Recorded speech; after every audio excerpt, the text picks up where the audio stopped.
Unpreparedness results in failure. Unpreparedness for an exam, unpreparedness for a dinner party, unpreparedness for a presentation. As adults, if we expect our children to enter adulthood unprepared, we are not taking responsibility for the powerful role that we play in their lives. How do we prepare our children for the future? When we consider mankind through the ages and we look back to when we survived in the great outdoors, hunting and foraging for food, the adults passed on their life skills and knowledge to the young so that they could grow up prepared, powerful and self-reliant. The children went out with the parents to learn how to track an animal, how to manage danger, how to deal with risk.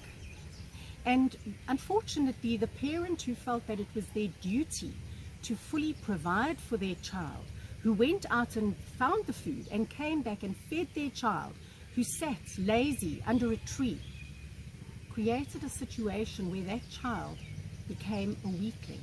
They were unable to provide for themselves one day. And the people who were successful were the ones who had learnt those life skills, who were able to apply self-discipline, resilience and persistence. Not much has changed through the years.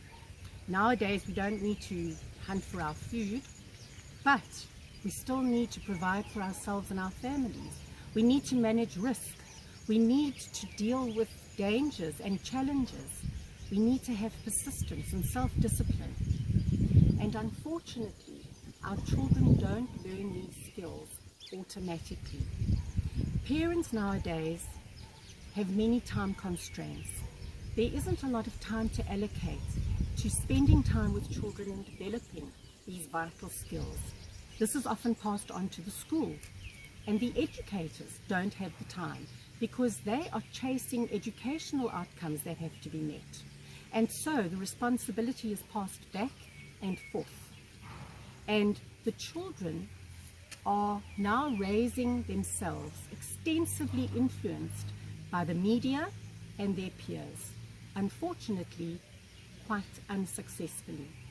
This is evident in the results we see: an increase in aggression, in bullying, emotional, psychological, cyberbullying, the need for acknowledgement and recognition, to be cool, to fit in.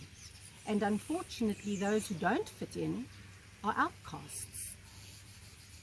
We need to consider a process that develops these life skills in our children in order to prepare them for a successful future.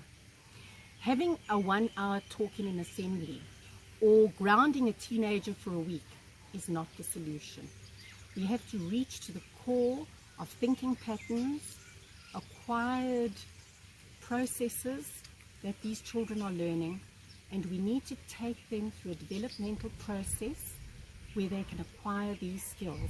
The Power Force program for 6 to 18-year-olds does this very effectively. Please also look out for my latest book, Our Now, Their Tomorrow, a guide for adults who have a powerful influence over children, such as parents, grandparents, sports coaches, and educators. Thank you for listening.